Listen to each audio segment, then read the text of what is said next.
From future Hall of Fame quarterbacks seeing UFOs to NBA All-Stars being molested by ghosts, the sports world has recorded its fair share of paranormal activity over the years. The truth is out there, and today on the Touchback, we're gonna uncover at least a little bit of it.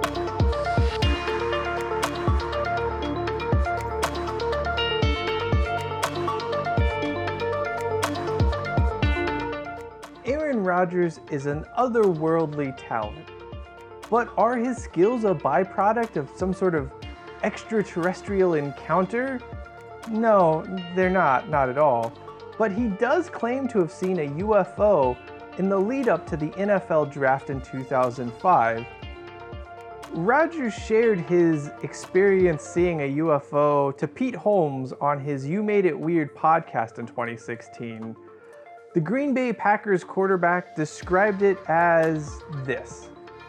It was a large, orange, left-to-right moving object. Because of the overcast nature of the night and the snow, you couldn't make it out. It was behind the clouds we were seeing, but it was definitely large, moving from left to right. Sounds like a stone cold lock, right? It's gotta be a UFO. Well, you might be skeptical like I was, but he did some research and this is what he says about that.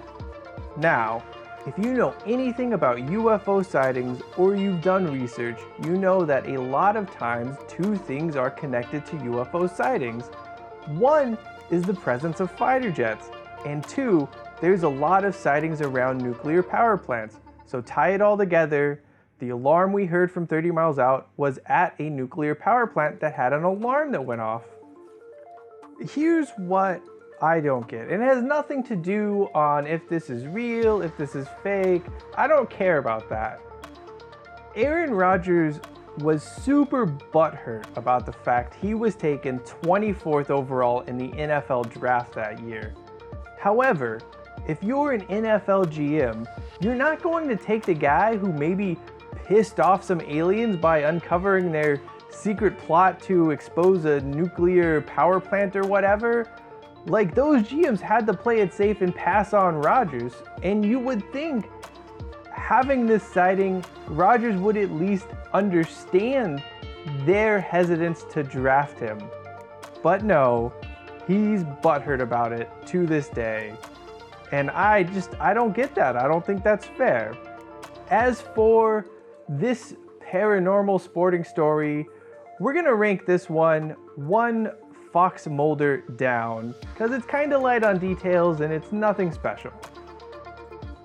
Our search for the truth takes us to Vancouver for a game between the Everett Aqua Sox and the Vancouver Canadians on September 3rd, 2013. What was your run-of-the-mill single-A baseball game became a phenomenon overnight after Jason Fuller happened to capture what many believe to be a UFO hovering above the game.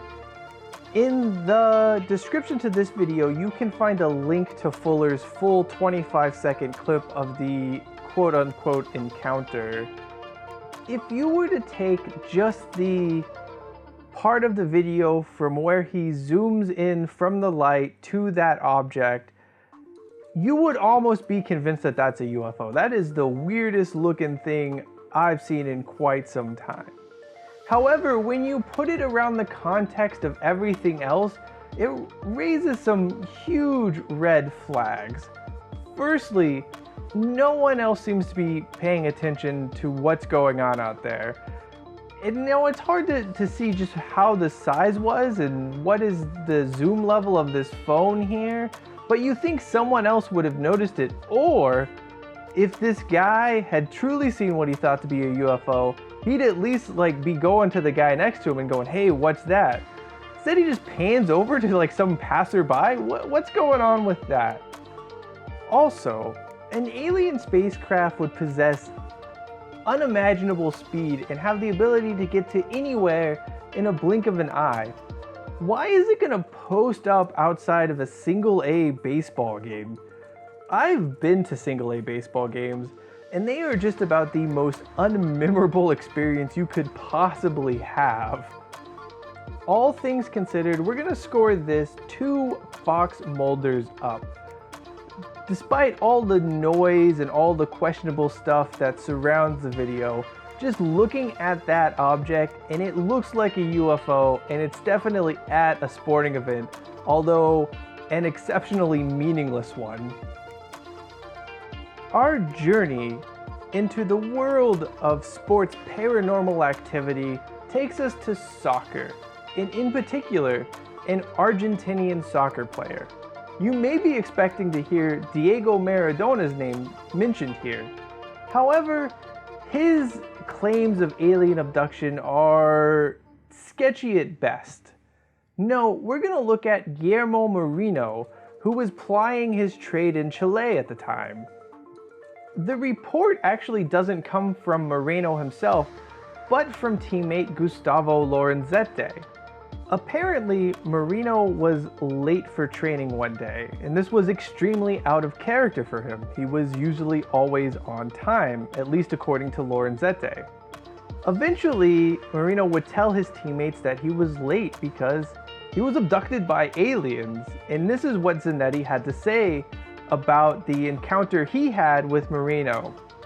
He started to explain that he was suddenly lost and abducted by aliens. He explained that they take out your soul, analyze it, and all the while on the journey they are looking at you. He said something like that. Now, this sounds dodgy, but there's more from Lorenzetti that sort of, I guess, would be a character statement to Mourinho that's also important here. He explains it to you.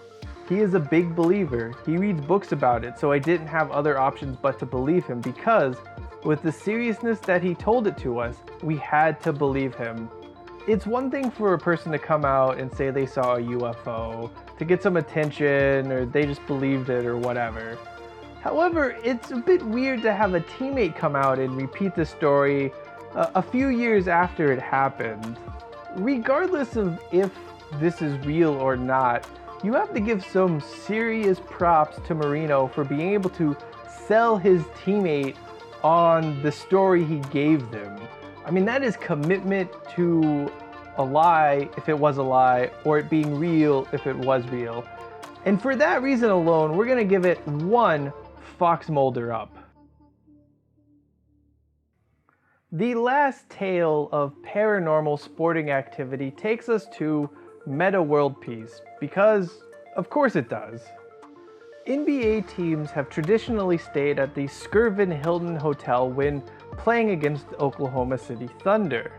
Countless players over the years have mentioned how the hotel was haunted, in addition to having bed bugs on occasion.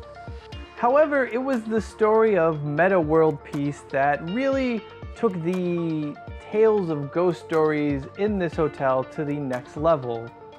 That's because the ghost didn't just visit the man formerly known as Ron Artest.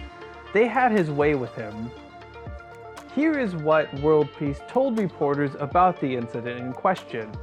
The ghosts were all over me. I just accepted it. They touched me all over the place. I'm taking one of those ghosts to court for touching me in the wrong places. Now, you might be wondering why World Peace didn't just get up or leave the room. Here's what he had to say about that. I was watching a good movie and I was tired. I didn't want to move. You may think this is simply a case of Meta World Peace trying to be funny or cracking up a few reporters or whatever. However, that is not true. If you've ever encountered Meta World Peace, you know just what kind of vibe he's on. Like, he is a totally different cat, and I have no doubt he believes he was molested by ghosts. Is that true? Who's to say? But I will say this, his story is getting 4 Fox Mulders up, because it is crazy as hell and maybe real. For more stories about paranormal activity in sports, make sure you visit thetouchback.com. Until next time, I'm Cheyenne Hollis, and be sure you take it out to the 25.